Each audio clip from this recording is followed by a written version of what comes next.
Kleren maken de man en planten maken de tuin. De onderhoudsvriendelijke tuin, toch Chantal? Ja, bij een onderhoudsvriendelijke tuin denken we niet aan zoiets. Dan denken we vaak aan heel strak en met borders en met randen en verhogingen. Maar juist een tuin waar meer planten in staan en die iets natuurlijker oogt en in goede verhouding is, daar heb je minder werk aan als wanneer je alles zo strak mogelijk probeert te houden. Heel veel mensen denken, oh ik doe een mooie strakke tuin, heb ik weinig onderhoud. Maar daar zie je bijna elk vlekje, elk onkruidje zie je daar. Ja, en hier zie je het al. We werken met grote groepen vaste planten, met bomen, met struiken. En juist door een evenwicht in je tuin te hebben, trek je vogels en insecten, wat weer zorgt voor een tuin die onderhoudsvriendelijker is en gezonder.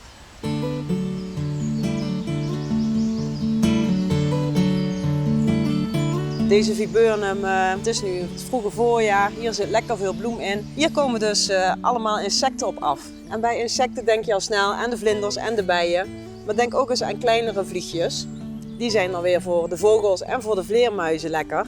Dus zo probeer je diverse insecten en vogels te lokken om te zorgen dat je tuin plagenvrij blijft. Denk aan ongewenste kevertjes die aan het blad eten. We weten allemaal naar een natte winter dat we heel veel slakken hebben. En we hadden een natte winter. Dus ik denk dat de meeste mensen wel herkennen dat ze best wel wat slakken in de tuin hebben. Dan zullen kleine vogeltjes geen slakken eten.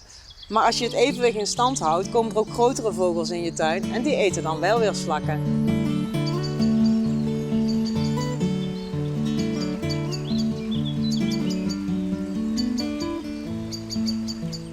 Dit is ook een viburnumsoort en de meeste viburnums bloeien vroeg in het voorjaar. Maar probeer ook richting de zomer en ook richting de herfst om nog iets bloeiends in je tuin te hebben. En zelfs in de winter kun je een hamamelis in je tuin zetten, de toverhazelaar. En die bloeit al vanaf januari, februari.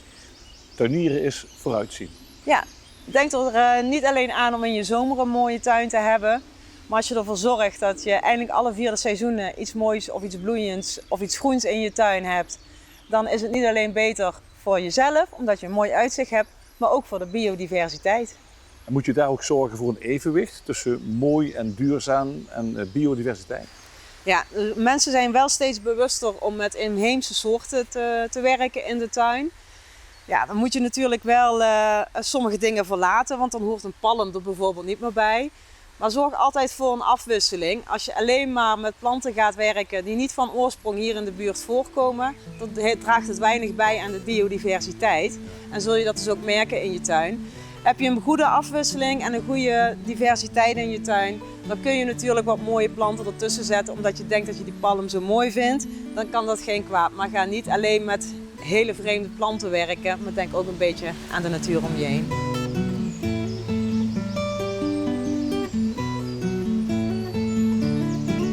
Je hebt het over een onderhoudsvriendelijke tuin. Dan denk ik aan weinig schoffelen, weinig soefelen. Hè? Ja, inderdaad. En dan is het heel belangrijk om een goede variatie aan vaste planten en aan bodembedekkers in je tuin te zetten.